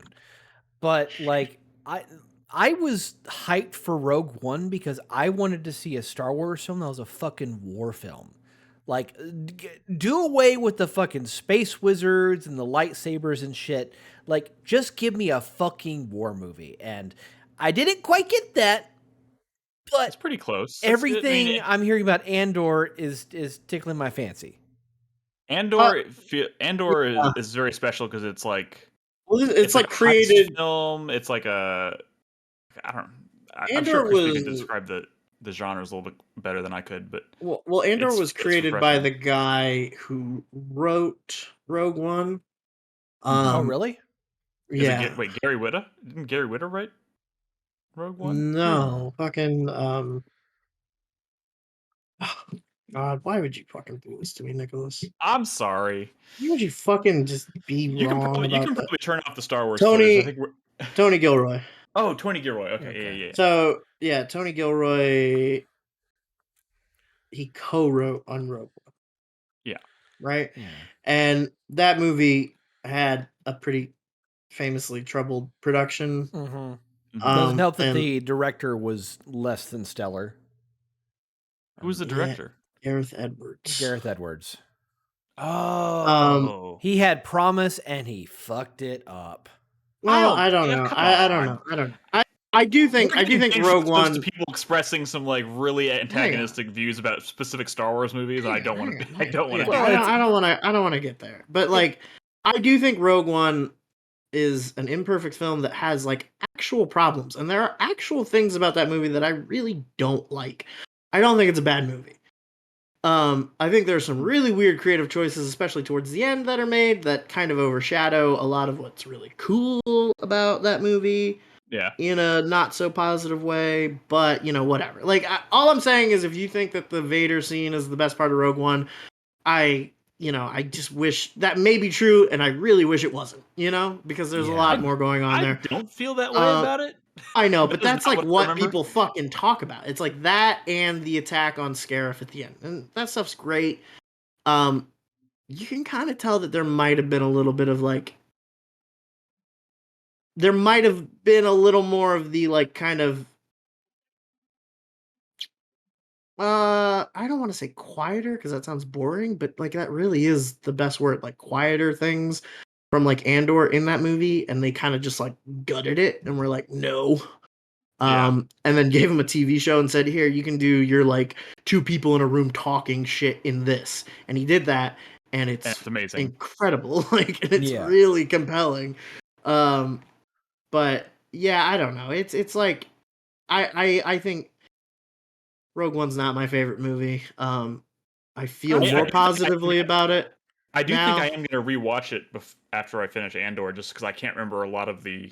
I think it's worth it. Yeah, with that character. Yeah, it's absolutely worth it. And like I said, there are parts of that movie that are like really strong, that like kind of almost go somewhere, and you're like, wow, this is great. And even some of the like, my problem is that a lot of that stuff kind of gets swept aside for the flash and the pomp, but like, that's Star Wars, so like you kind of just have to like enjoy that too, but I do think it undercuts some of like, I don't think that is as strong as other stuff in the movie that gets undercut by it, if that's right. Yeah, Like that makes sense. Like Rogue One has cool ideas to it that you really don't see in Star Wars often. Like the fact that they say what you will about the character of Saw Gerrera, but like the idea of like an extremist faction of the rebellion that is kind of reviled for how they carry out their attacks on the Empire, like the partisans, that it's interesting. I want everyone to remember that Chris Davis is saying this having not watched Andor. Yes. Yeah, yes. I haven't. Okay. I'm looking forward to finding out. Oh God, what am I saying? I'm pretty sure the thing that you've been looking for is Andor. Because Chris Davis, you can stop rolling this footage, by the way. Like, Okay. it's looping a lot. If that's what you liked about Rogue One, you are in for a treat, my friend. Actually, I'm sitting here thinking, like, what am I going to do after this podcast tonight? Am I going to play Star Wars Survivor, or am I going to go watch Andor? Fuck. You're not going to finish Star Wars before you go on vacation, but you could finish Andor. I will finish Andor either tonight or tomorrow. Oh, I will finish it tomorrow, one way or the other. I could watch 2 tomorrow, or I could watch 1 tonight and 1 tomorrow. I think it is best to finish Andor as soon as possible. Okay. I think it works a little better if you don't go on vacation for 2 weeks before watching the finale. Yeah, that is true. So with that said, let's go ahead and wrap up. What shall we? 4-player minute. Y'all ready? I'm ready. Crispy, go. My 4-player minute is all about Star Wars. I love Star Wars. It's so cool. Yeah. I'm gonna go watch Star Wars Visions after this. I hear it's pretty good. Season 2 apparently has some really big bangers. You know what I'm saying? Visions is kind of like the Animatrix of Star Wars, isn't it? Yeah. Yes, and Visions is fucking sick. Like the first season was awesome, and it again, it's that I want to see that kind of handing over of the reins to creatives that they are comfortable doing in Visions, but not really comfortable doing in like movies and stuff. Because I think if you just let people tell stories they want to tell, and if you're less worried about like this giant mythical tapestry that you think you're in charge of, you can get some really awesome results. And sometimes people disagreeing and arguing about what is good or not good about Star Wars is good. Like, there is a world in which we could have had a rational debate about The Last Jedi, and that would have been really cool and engaging, and it would have been fun to like talk about that movie with other people. That's not the world we live in. Nope. It sucks. It really sucks talking about that movie because no discussion about that movie is about that movie. Anyway, yeah, man, I'm really hyped about Star Wars. Whatever. Fuck Disney. Fuck corporations. Fuck capitalism. But like, come on, man. Just let me have some fun with Star Wars. I'm sorry. I'm a little consumer. I'm sorry. I just like Star Wars. I just like Star Wars. I'm sorry, and I appropriately hate myself for it, but it's a good time. It's a good time to like Star Wars, and I'm just really, really fucking happy that this game is good and that people are talking about it. Right there with you. All right, Chris Davis. Yeah, I share Crispy's thing. But between playing Jedi Survivor, which granted has technical problems, feels like what I kind of needed from like a new Star Wars game. Like it's Respawn probably at their gameplay best. Man, I just love the idea of Respawn doing a sequel, because they're 2 for 2 now on sequels that are just massive. Yeah, hey, good for those guys, right? Yeah. Like really, those guys.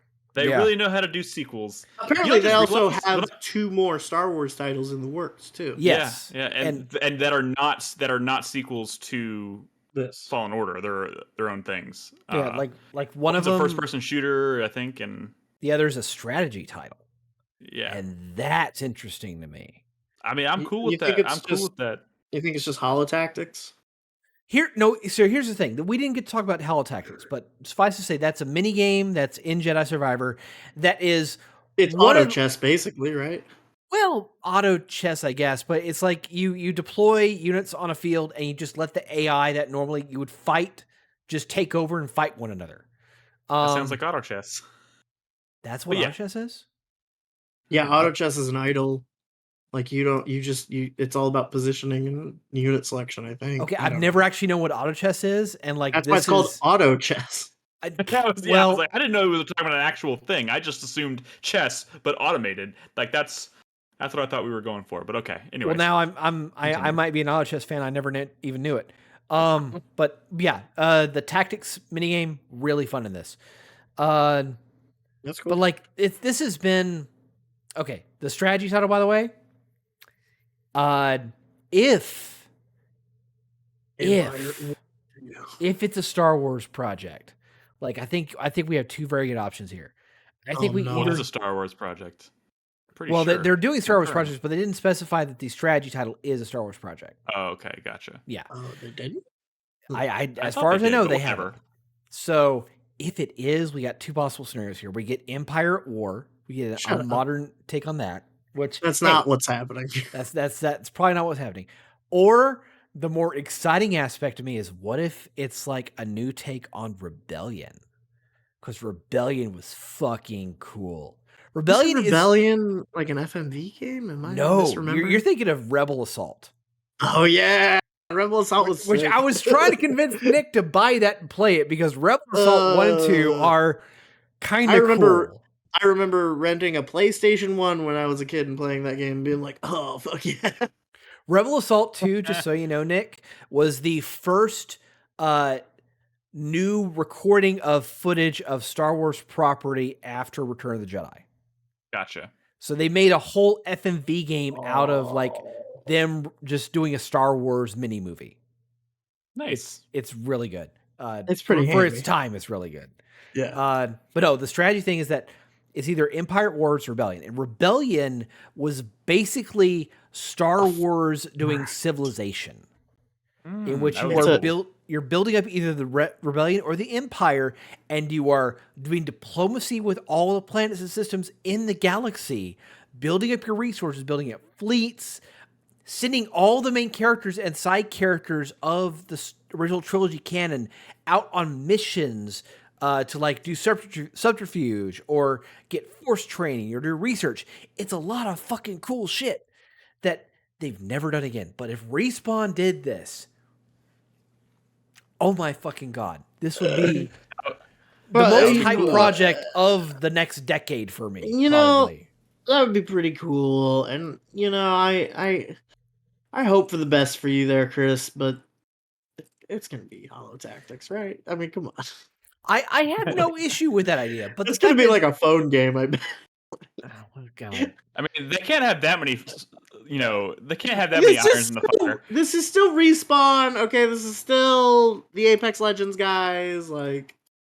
Okay. I mean, these are developers that have made first-person and third-person shooters. Like, they've never made a strategy game, and if they wanted to monetize the shit out of the license that they have access to, yes, Holo Tactics, like, as a phone game, would probably do pretty well. They already kind of have that, though, don't they? Isn't that, like, what Galaxy of Heroes is? What is Galaxy of Heroes? I don't know. Google it. I think that's what it is. We're getting into the weeds. Either way. But yeah, that gets me a fucking eye. But also, I want to end my 4-player minute by reminding people that we are 7 days and change away from probably the game of the year, probably the most hyped game of the past several years. And Nick is choosing not to go on vacation when it comes out. He's choosing to ignore playing it in favor of playing. Say that. Here's the thing. When I get back from my trip, I took 2 extra days off. So I get back, I have 2 days before I have to go back to work. Mm-hmm. So in all likelihood, I will pick back Star Wars up so I can make sure I get the muscle memory back, and I can get kind of like I know I can jump back at any moment and keep that train moving forward. But once I feel comfortable in getting into the game again, I will probably start Zelda, and then I will be doing like a back and forth thing, right? Because there's no way in hell I'm not starting Zelda. No, I'm just saying. So here's your problem, Nick. Here's your problem. Is that Your 4-player minute's gone a little long. I know, buddy. I know. I'm gonna close it out on just this thought. That's the joke. I know. It's Zelda Tears of the Kingdom comes out on May 12th. Hell 1 yeah. month later, it's Final Fantasy 16. And do I know, you bro. honestly expect to finish bro. Zelda? What do you think? You think I don't know these things, dude? I have like a spreadsheet. I check this shit every day and get stressed. Like, what do you think I do with and my you're, life? and Like, you're that's- making decisions that Nick's are a Google Sheets impairing your man. ability. I'm a Google Sheets man. You are. You've always have been. It's been honestly feels a little weird, but anyway. Okay, you can go now. Don't call me weird on this, Chris Davis. I have Weird. some shit Weird. on you. Let this weird you're little 7% let this weird. weird little man just have his sheets and go on his honeymoon with his wife, okay? This little man who Davis hasn't called me- discovered Scuba Stev yet. The Chris greatest Chris character Davis of the called year. me. Chris Davis called me weird, and Crispy called me cringe on this podcast. I don't know what to do with myself. Yeah. Anyways, I'll keep my 4-player minute relatively short. I'll keep the train rolling with the Star Wars thing. I just wanted to say it feels really, really good to be this excited about Star Wars again, because I genuinely haven't felt it in years. I feel like I've been trying to convince myself to feel it again. And, you know, so I certainly didn't expect Survivor to be this, but like I did see somebody say this, and I think I agree with them. Because it seems like kind of a no-brainer. I think Survivor is going to ultimately end up being a very, very successful release for them, especially once they get the PC version fucking fixed. Fix that shit. By the way, when I get back from my trip, I'm sure there will be another patch, and maybe Star Wars will be a much different experience, like a much smoother experience. I mean, it's already pretty smooth for me anyways, but still. But I saw somebody say this, and I think I tend to agree, because I think it'd be silly to assume they're not going to make a third game, because obviously everything in Star Wars is a fucking trilogy. Whether it's the movies, the books, like all the books are like their own little. And like sometimes and to their whatnot. detriment, like stretching things out sure. into trilogies, like I mean, Star Wars just loves its trilogies. All I'm saying. So I think it's inevitable that we'll eventually get a Jedi 3 or whatever the fuck that looks like. And at the rate that they're going, and the person who said this was a critic who wrote a review who'd already finished the game, so I'm pretty confident this is going to end strong. They said if they continue on the path that they're on and they make a third Jedi game and it's as good, and you see increasing jumps in tech and design and just making smart decisions and stuff, this will be without question the best Star Wars trilogy outside of the original trilogy of movies. Or I think they said in general, just like the best trilogy of Star Wars, like that we've seen from Star Wars in like decades. And I tend to agree, because I loved the story of the first game. I'm loving where this one is going so far, and I'm fine. I think Cal is a great character. I think it's nailed the villains that they've introduced so far. I'm genuinely impressed there. And the supporting cast in both games, especially this one, is just, it's fucking stellar, man. There's so many great characters in Survivor and Fallen Order, but just the cast is just bigger and better in every way in the second game. And I don't know. I hope they continue this trajectory, because it's just good, man. I don't know what else to say. It's good. It's fucking good. And I mean, it's strong praise to say all this about the characters, and yet you haven't met Scuba Stev yet. So once you discover Scuba Stev, it's a lock. Wait until you encounter the best boss in the game. Is that the hard boss? The one that are you saying there's a hard boss? Is that you have this like devious smile on your face, like I'm gonna hate the game once I hit this boss? No, it's not. It's not the frog. I think I know who you're talking about. You think you know? Okay, well Yes. let's be careful. Y'all are about to say it out loud. I'm gonna be spoiled. So let's wrap it up, guys. Thank you for tuning in. Thank you so much for listening. If you enjoy the show, of course, you can find us at 4playernetwork.com. You can find us on all your favorite podcast services. Please subscribe, leave us a review. We'd really appreciate it. But of course, if you're not in our Discord yet, please jump in. Come say hi. Let us stop by the introductions channel. Tell us what you're playing. And just hang out. It's fun. It's a good time. We're always in there talking about games, movies, TV shows, food. We posting pictures of our pets and shit. It's a great time. It's a great time, and we'd love to have you. It's at discord.gg/4player. Again, no show next week, but after that, Zelda will be out, so who the fuck knows what that's going to... Well, I mean, we're going to be talking about Zelda for weeks, probably. But it's an exciting time.